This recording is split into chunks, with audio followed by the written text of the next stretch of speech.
The name Amelia crops up often in Shakespeare's plays. She's there in Othello most prominently, but also The Two Noble Kinsmen, The Winter's Tale and The Comedy of Errors.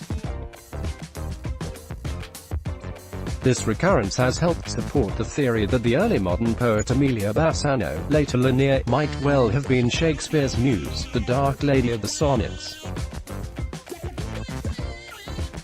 Bassano is a fascinating figure. Born in 1569, she was the daughter of a royal musician and had a relationship with Queen Elizabeth I's cousin Henry Carey. She was also a poet, who published a collection of poetry called Salve Deus Rex Judiorum, Hail God, King of the Jews, in 1611 at a time when it was extremely unusual for a woman to do so. Forgotten for centuries, she has become a source for scholarship in recent years. Her life is now the subject of a new play by Morgan Lloyd Malcolm, part of Michelle Terry's inaugural season as artistic director at Shakespeare's Globe. Terry was so fascinated by Bassano and the place she occupies in Shakespeare that she shaped her first season around her. Othello, starring Andrea Holland and Mark Rylance, The Two Noble Kinsmen, and The Winter's Tale are all being performed.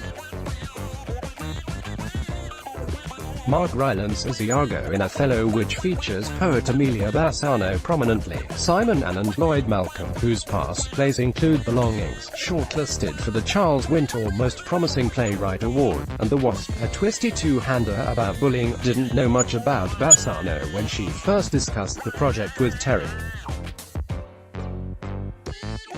I was aware she was this shadowy figure who was potentially someone Shakespeare knew and possibly loved, but she's more than that. She wrote poems. She published her own poems, which was a rarity, and she was clearly a feminist given what she had written. That Bassano was an artist, a creative force in her own right, as well as just a potential muse to a man, is central to Lloyd Malcolm's approach. We know about Bassano because of her poems. I really believe that she recognized that in order to be remembered she would need to be published. There's no picture of Bassano we can look at. A Nicholas Hilliard miniature of a woman with dark hair is often used to illustrate discussions around her, but it's not definite that she's the woman pictured, and may well be another high-status woman of the period.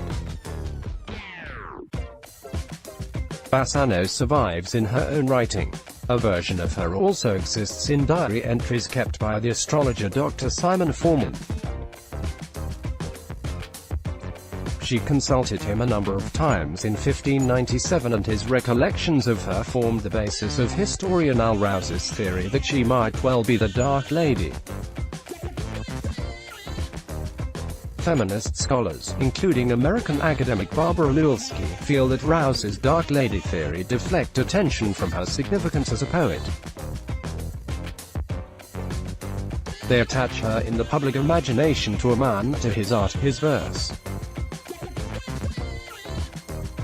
Forman's diary is a valuable source, says Lloyd Malcolm, because without it, we wouldn't know much about her, but it's impossible to look past the way he wrote about her.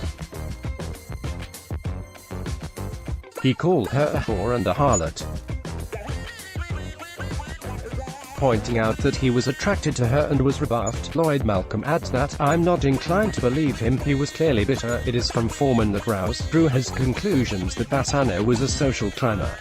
In writing her play, Lloyd Malcolm wanted to look beyond this, to draw her own conclusions. It was a case of reading between the lines and looking at what she was dealing with as a woman at that time. She describes the play as an experiment.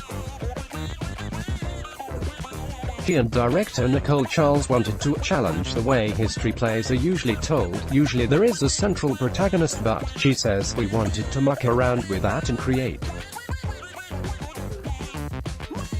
something that wasn't just a vehicle for one actor.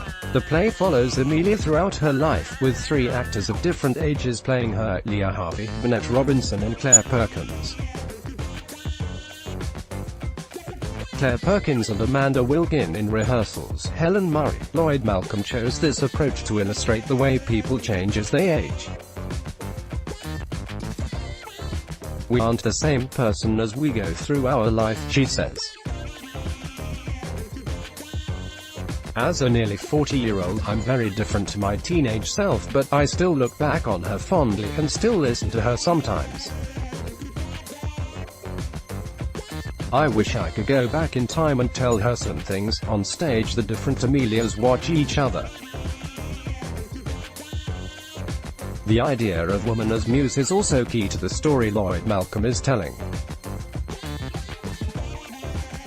The role of the muse can often serve to disempower those onto whom it's bestowed, to deny the subject a voice. Amelia's role as a possible muse is built into the structure of the play.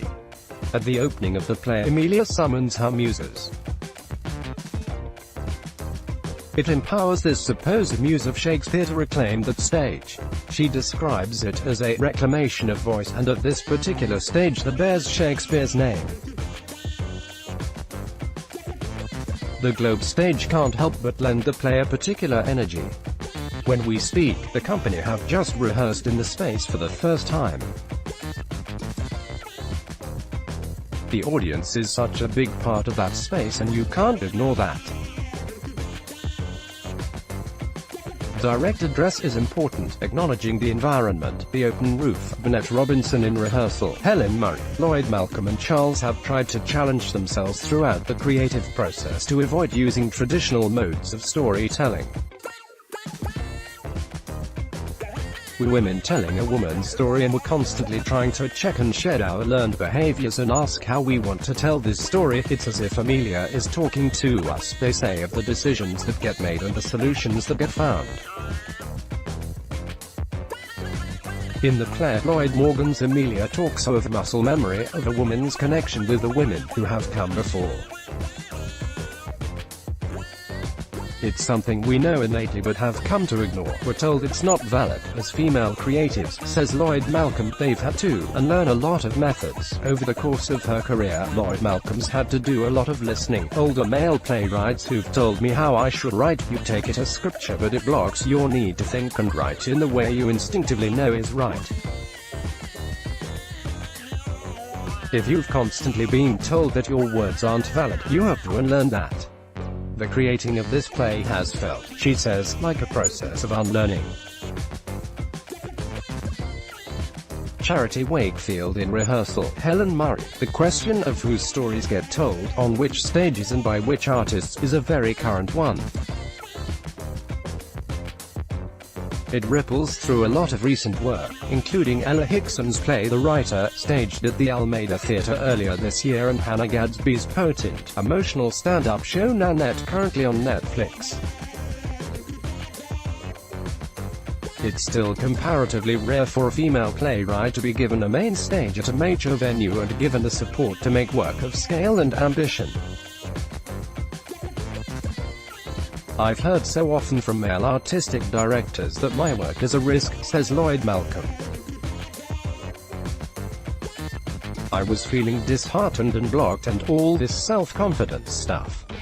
Then she met with Terry, who asked her if she was up for writing a play about Amelia in under a year.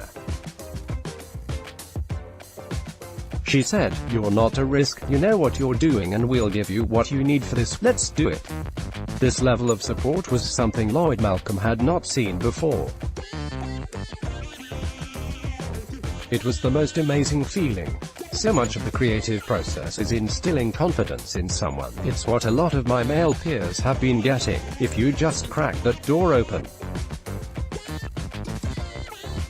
a bit wider, she says, there are so many people out there with amazing stories and methods of storytelling. Let them in. Amelia is at Shakespeare's Globe from the 10th of August to the 1st of September 2018.